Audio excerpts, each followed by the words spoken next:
இந்திய தேச வளர்ச்சிக்காக எதிர்பார்ப்போடு காத்திருக்கும் எங்கள் சகோதர சகோதரிகளுக்கு ஹெவன் ப்ளூவின் வணக்கங்கள். ஊழலுக்கு எதிராக யார் யாரோ நடத்திய போராட்டங்களை கண்டு மெய்சிலிர்த்த என் மக்களே, கருப்பு பணத்தை ஒழிக்க வேண்டும் என்று பல திரைப்படங்களை பார்த்து கைத்தட்டி விசிலடித்து என்ன படம்டா என்று உச்சி முகர்ந்த என் மக்களே, என்றோ நடந்த சுதந்திர போராட்டத்தை நினைத்து பெருமை கொண்டு மெய்சிலிர்த்த என் மக்களே, இதோ இன்று ஒரு சுதந்திர போராட்டத்தை நாம் போராட வேண்டியுள்ளது.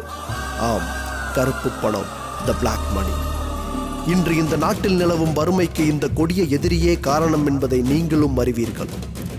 இந்த எதிரியை ஒடுக்க நம் பாரத பிரதமர் நரேந்திர மோடி அவர்கள் எடுத்திருக்கும் முதல் முயற்சியே இந்த 500 ரூபாய் 1000 ரூபாய் நோட்டு தடை செய்தது. அவர் நம்மிடம் 50 நாட்கள் அவகாசம் கேட்கிறார். நீங்கள் படும் சிரமத்திற்கு பொறுப்பேற்கிறார். இந்த சுதந்திர போராட்டத்தில் ரத்தம் சிந்த தேவையில்லை, உயிர் பலி இருக்காது, உடைமைகள் பறிபோகாது. நம் உணவிற்காக உழைத்த எந்த ஒரு விவசாயியும் ஏடிஎம் வாசலில் இன்னும் வந்து நிற்கவில்லை. காரணம், வங்கியின் வாசலில் நிற்கும் அளவிற்கு அவனிடம் எதுவும் இல்லை. இந்நிலை மாற வேண்டும் என்பதே நம் அனைவரின் ஆசை.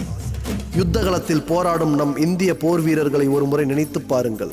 இலவச சிம் வாங்குவதற்கும் ஐபோன், சிங்கர் ஷோ ஆடிஷன், இலவச டிவி, மிக்சி கிரைண்டர் வாங்குவதற்கும் மைல் நீள வரிசையில் காத்திருக்க முடிந்த உங்களுக்கு நம் நாட்டுக்காக ஏடிஎம் வரிசையில் நிற்க சிரமமாக உள்ளது எங்களுக்கு வருத்தம் அளிக்கிறது. ஒரு மிடில் கிளாஸ் மனிதனின் கேள்வி என்ன? கருப்பு பணம் வைத்திருப்பவனுக்கு தானே இந்த கவலையெல்லாம். நான் ஏன் கியூவில் நிற்க வேண்டும்? அதற்கு பதில் நம் நாட்டிற்காக போராடும் இராணுவ வீரன் தருவான். பாகிஸ்தான் வீரனுக்கும் எனக்கும் என்ன தொடர்பு? நான் ஏன் உங்களுக்காக என் தோளில் குண்டடிபட வேண்டும்? உணவுப் பொருட்கள், பெட்ரோல், டீசல், பால் என அனைத்தையும் வங்கியில் பணம் உள்ள அனைவரும் டெபிட் கார்டு மூலம் பெற்று பயன்பெறலாம். ஆனால் இந்நாள் வரை எல்லையில் போராடும் நம் வீரர்கள் போரின் போது கிடைக்கும் தண்ணீரை குடித்து இருக்கிற உணவை உண்டு போராடியதைப் போல இருக்கிற உணவை பகிர்ந்து உண்டு அளவாக அனைத்தையும் பயன்படுத்தி சுமார் 50 நாட்கள் நம் நாட்டிற்காக போராடுவோம். கருப்பு பணத்தை ஒழிப்பதற்காக போராடுவோம்.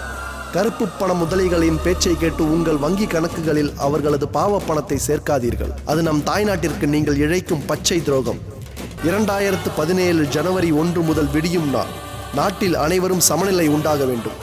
இந்த சுதந்திர போராட்டத்தில் பங்கு பெறுவதில் ஹெவன் ப்ளூ பெருமை அடைகிறது. கருப்பு பணம் வைத்திருப்பவர்களுக்கு கை கட்ட தேவையில்லை. நல்லதொரு விடியல் உண்டு. அன்று அனைவரும் சமம். 2020 இந்தியா வல்லரசு. அதற்குண்டான தேசப்பணி ஆற்ற அனைவரும் ஒன்றிணைவோம். நீங்கள் தேச போராளியா இல்லை தேச துரோகியா? நாங்கள் போராளிகள். ஜெய் ஹிந்த்.